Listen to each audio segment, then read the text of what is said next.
Assalamualaikum warahmatullahi wabarakatuh. Perkenalkan, nama saya Muhammad Rafi dari Prodi Farmasi dengan nomor NIM 210205040 akan menyampaikan materi biologi sel tentang transportasi sel pasif. Silakan disimak videonya. Pada video kali ini kita akan membahas tentang transport pasif. Transport pasif adalah transport pada membran sel yang tidak memerlukan energi. Di video kali ini, kita akan membahas tentang difusi sederhana, difusi terfasilitasi, dan osmosis. Mari kita lihat gambar dari membran sel. Membran sel terdiri dari protein integral berfungsi untuk mengangkut molekul melalui membran. Cairan lipid bilayer berfungsi menyimpan protein dan membatasi apa yang masuk dan keluar dari sel.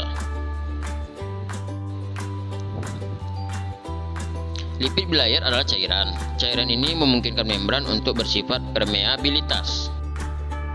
Struktur dari lipid bilayer juga memainkan peran penting dalam permeabilitas. Kepala hidrofilik, ekor hidrofobik.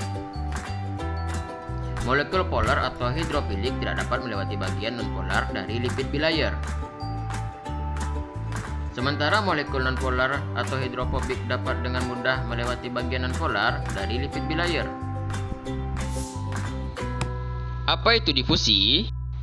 Difusi adalah perpindahan zat padat, cair maupun gas dari larutan berkonsentrasi tinggi hipertonis ke larutan berkonsentrasi rendah atau hipotonis melalui membran plasma atau tidak, sehingga larutan konsentrasi larutan tersebut sama dengan isotonis.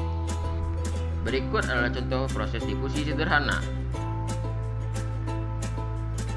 Difusi akan terjadi di sepanjang gradien konsentrasi.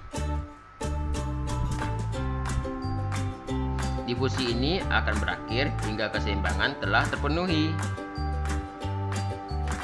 Adapun faktor yang mempengaruhi kecepatan proses difusi antara lain wujud materi, suhu, ukuran molekul, dan gradien konsentrasi. Difusi terfasilitasi.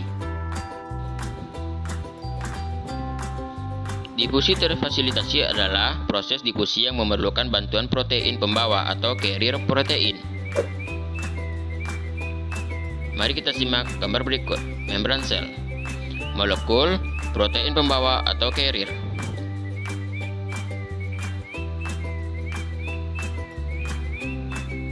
Begitu molekul memasuki saluran protein, maka protein akan berubah transformasi sehingga molekul bisa lewat.